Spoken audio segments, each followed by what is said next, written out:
Lipski, o buraco azul, situado a cerca de 8 quilômetros ao norte de Dahab, no Egito, é um dos locais de mergulho mais conhecidos do mundo.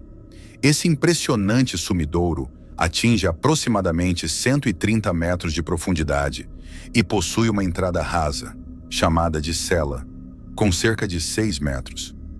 Além disso, há um túnel conhecido como o Arco, que se estende por 26 metros e desce até cerca de 120 metros em direção ao mar. A região se destaca pela abundância de corais e peixes de Recife, tornando-se um destino popular para mergulhadores livres, especialmente devido ao fácil acesso a partir da costa e à ausência de correntes fortes. No entanto, apesar de sua beleza, o buraco azul é famoso por sua periculosidade, registrando uma das maiores taxas de mortalidade entre mergulhadores no mundo, com estimativas entre 130 e 200 mortes nos últimos anos. Em abril de 2000, Yuri Lipski, um instrutor de mergulho russo de 22 anos, estava de férias em Dahab com sua família quando se interessou pelo buraco azul. Ele procurou companhia entre outros mergulhadores para explorar o local, mas sua falta de experiência e a ausência de equipamentos adequados fizeram com que todos recusassem o convite, alertando-o sobre os riscos.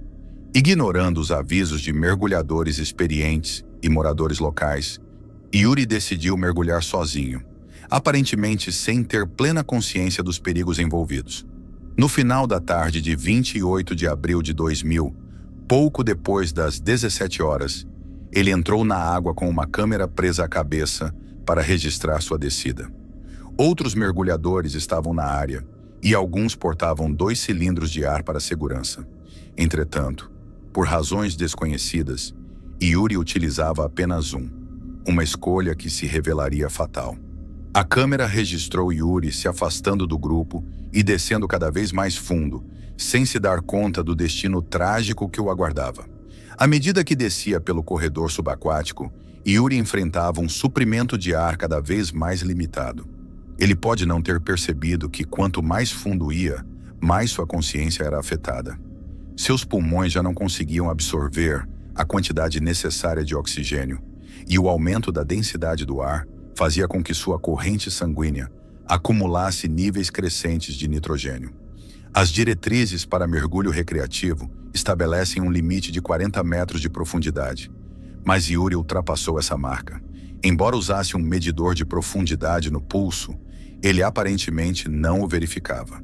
Sem perceber o perigo iminente, a gravação mostra que ele começou a afundar de maneira descontrolada no abismo. Inicialmente, ele parecia consciente e tentou ativar seu dispositivo de controle de flutuabilidade, mas o esforço foi inútil. Seu peso o puxava cada vez mais para baixo. Com a pressão aumentando sobre seus pulmões e os níveis de nitrogênio no sangue subindo, Yuri perdeu sua noção de orientação espacial. Em um ato desesperado, ele tentou inflar ainda mais seu colete de flutuação, mas isso teve um efeito contrário. A súbita expansão fez com que ele fosse lançado ainda mais fundo. Ele acabou atingindo o fundo do sumidouro, a aproximadamente 90 metros da superfície.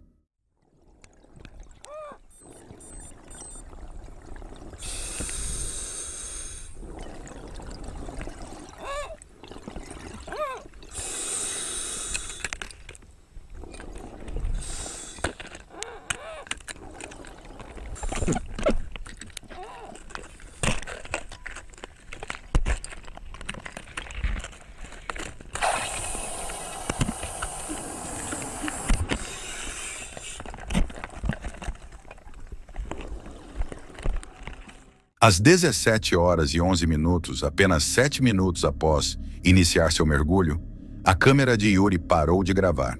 Quando ele não retornou à superfície, uma operação de resgate foi acionada, mas logo se transformou em uma missão de recuperação. No dia seguinte, o especialista em resgates Theomar encontrou o corpo sem vida de Yuri no fundo do buraco azul e o trouxe de volta à superfície. Durante a recuperação, foi descoberto que Yuri carregava cerca de 12 quilos de chumbo presos ao seu cinto, o que, combinado com seu equipamento, o tornava excessivamente pesado para aquele mergulho. Além disso, foi encontrado um colete de flutuação rompido e um único cilindro de ar, indicando que ele iniciou sua descida com apenas 12 litros de ar comprimido, uma quantidade insuficiente para a profundidade que alcançou. Curiosamente, sua câmera ainda estava funcionando, apesar de não ter sido projetada para resistir a tais profundezas. A tragédia de Yuri Lipski foi resultado de uma combinação de falta de preparo e inexperiência para um mergulho tão desafiador. A gravação angustiante de seus últimos momentos serve como um alerta sombrio sobre os perigos do oceano. Uma morte que, com os devidos cuidados, poderia ter sido completamente evitada.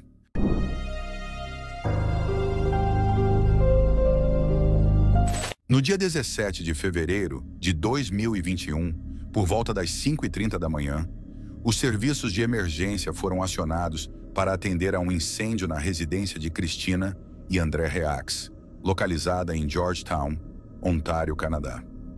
A explosão que precedeu o incêndio foi tão intensa que sacudiu a vizinhança, geralmente pacata.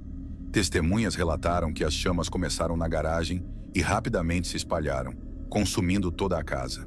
Ao chegarem ao local, os bombeiros conseguiram controlar o fogo, mas já era tarde demais para salvar os moradores. Durante a inspeção da residência, foram encontrados 2 corpos carbonizados. Apesar da dificuldade inicial para identificá-los, mais tarde foi confirmado que se tratava do casal Christina e André, muito queridos e respeitados na comunidade, onde viveram por muitos anos. A notícia da explosão deixou a vizinhança em choque, e a situação se tornou ainda mais preocupante quando as investigações revelaram que o incêndio não foi acidental. As autoridades fizeram um apelo para que qualquer pessoa com imagens de câmeras de segurança ou câmeras veiculares registradas no dia do ocorrido entrasse em contato. Esse apelo levou os investigadores a uma câmera de segurança instalada em uma casa do outro lado da rua. As imagens capturadas revelaram detalhes chocantes. Na noite anterior ao incêndio, às 18h24, Christina e André estacionaram o carro na garagem. No momento em que estavam prestes a fechar o portão, uma figura desconhecida entrou furtivamente no local, segundos antes do fechamento completo. O conteúdo dessas filmagens trouxe uma nova reviravolta ao caso. As investigações levaram a um homem de Mississauga chamado Harrison Brown, que mantinha negócios com um ou ambos os Reax. No entanto, a natureza exata dessas transações nunca foi totalmente esclarecida. A perícia determinou que o incêndio foi provocado de forma intencional e, em 26 de março de 2021, os investigadores de homicídios prenderam Brown, acusando-o de 2 homicídios em primeiro grau e incêndio criminoso. Diante das evidências em vídeo, foi difícil para ele negar sua participação no crime. O jovem de 29 anos acabou se declarando culpado das 2 acusações de assassinato no Tribunal Superior de Justiça de Ontário, em Milton. Como resultado, foi condenado à prisão perpétua sem possibilidade de liberdade condicional pelos próximos 25 anos. Embora o motivo exato do crime não tenha sido totalmente esclarecido, acredita-se que tenha relação com um desentendimento comercial. Brown, sentindo-se prejudicado, teria decidido se vingar de forma brutal, resultando na morte trágica do casal.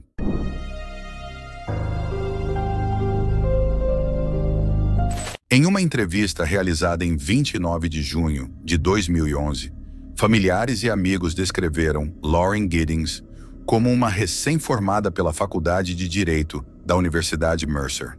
Naquele período, Lauren residia em um complexo de apartamentos localizado bem em frente à universidade, onde dividia o prédio com outros estudantes e recém-formados em direito. Quando seu desaparecimento veio à tona, repórteres de veículos de notícias locais se dirigiram ao complexo de apartamentos em Macon, Geórgia, na tentativa de entrevistar vizinhos e amigos da jovem. Entre as pessoas abordadas estava Steven McDaniel, um estudante de 27 anos que também morava no mesmo prédio. Demonstrando preocupação com o caso, ele se mostrou disposto a ajudar nas buscas.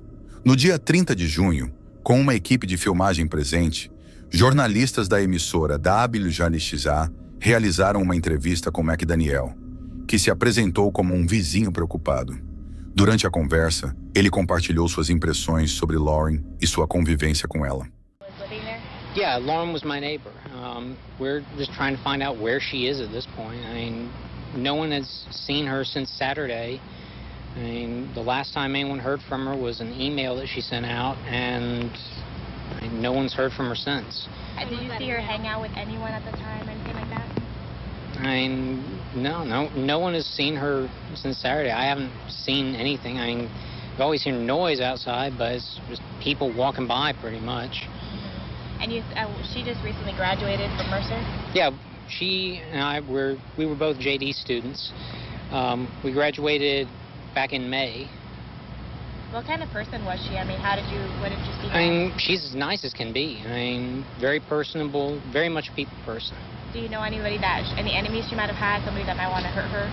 No, we don't know where she is. I mean, the only thing we can think is that maybe she went out running and someone snatched her.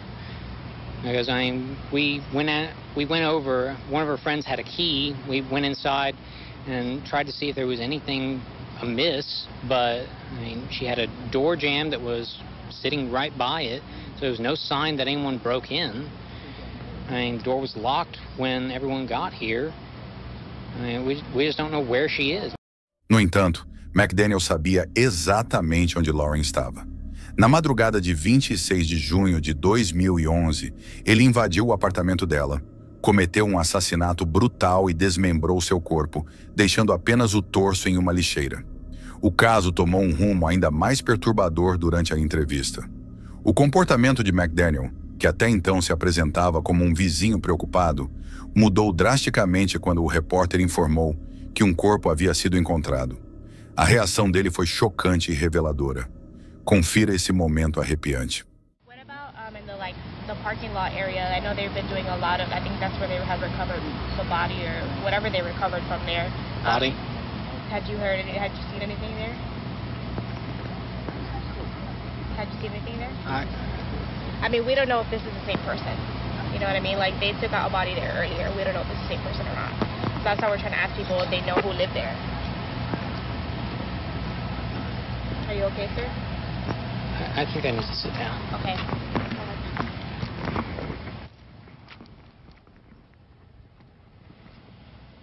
Algumas pessoas interpretaram a reação de McDaniel como um choque genuíno diante da morte de uma amiga. No entanto, a verdade era bem diferente. Ele e Lauren não eram amigos e praticamente não tinham contato. Após a entrevista, McDaniel se tornou uma pessoa de interesse para a polícia. Quando os agentes solicitaram permissão para revistar seu apartamento, todos os vizinhos concordaram, exceto ele. De maneira reveladora, McDaniel recusou, justificando que, como advogado, sempre zelava por sua privacidade. Eventualmente, ele permitiu que um detetive entrasse em sua unidade, mas apenas sob a condição de que ele próprio estivesse presente durante a inspeção. As investigações trouxeram à tona um lado sombrio de McDaniel. Ele demonstrava profundo desprezo por mulheres e frequentemente publicava online sobre seu desejo de torturá-las. Essa obsessão pode ter sido alimentada por sua frustração pessoal, já que ele se autodeclarava virgem e dizia estar se guardando para o casamento. As autoridades encontraram provas comprometedoras em seu laptop, revelando que ele vinha coletando informações sobre Lauren e monitorando seus passos antes de assassiná-la. Além disso, vídeos indicavam que ele a espionava, observando seu apartamento pela janela. Quando McDaniel foi levado de volta à delegacia, na noite de 30 de junho de 2011, seu comportamento foi assustadoramente sereno. Ele se manteve distante e respondeu poucas perguntas, muitas vezes limitando-se a dizer, não sei. Quando os detetives deixaram a sala, ele permaneceu completamente imóvel, sem demonstrar qualquer reação. That's just you are. What's wrong? You know I'm Detective Patterson, right? Yes. Do you remember? Put your hands up here. You remember us talking earlier tonight, right? Yes. You remember me earlier in the day? Yes. When we came down here and talked a little bit and then we left? Yes. Okay. Após horas de interrogatório, McDaniel não confessou o assassinato de Lauren. No entanto, ele fez uma revelação estranha. Admitiu que já havia invadido os apartamentos de alguns colegas de classe enquanto eles estavam fora e levado seus preservativos. Por conta disso, foi preso por roubo, enquanto a polícia continuava reunindo provas para ligá-lo ao crime. Em 2014, McDaniel finalmente se declarou culpado. Ele confessou ter entrado no apartamento de Lauren usando uma máscara, estrangulado-a e desmembrado seu corpo com uma serra na banheira. Com essa confissão, foi condenado à prisão perpétua. Desde então, tentou recorrer da sentença várias vezes, mas sem sucesso. Embora tenha a possibilidade de pedir liberdade condicional em 2041, especialistas acreditam que ele passará o resto da vida na prisão.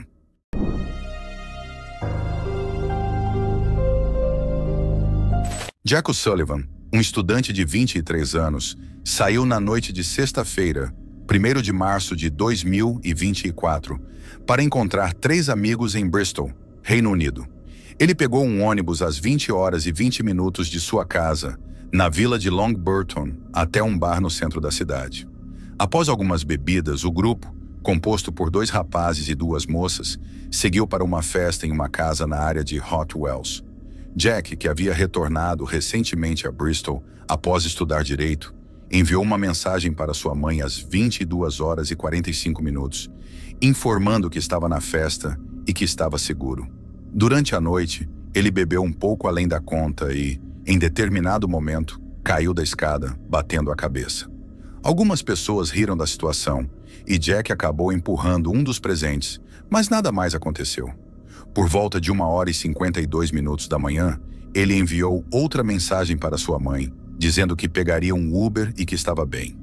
No entanto, pouco antes das 3 horas da manhã, Jack deixou a festa sozinho. Às 13h24, ele tentou ligar para uma amiga que ainda estava na festa, mas quando ela retornou a ligação 10 minutos depois, ele atendeu e disse apenas "Olá" antes da chamada ser interrompida. Essa foi a última vez que alguém teve contato com Jack. Ele nunca chegou em casa e foi dado como desaparecido.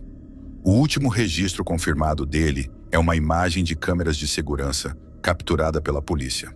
Às 3h13 da manhã, Jack foi capturado por uma câmera de segurança enquanto caminhava por uma área gramada na junção da Eclusa Brunel e da Brunel Way em Bristol.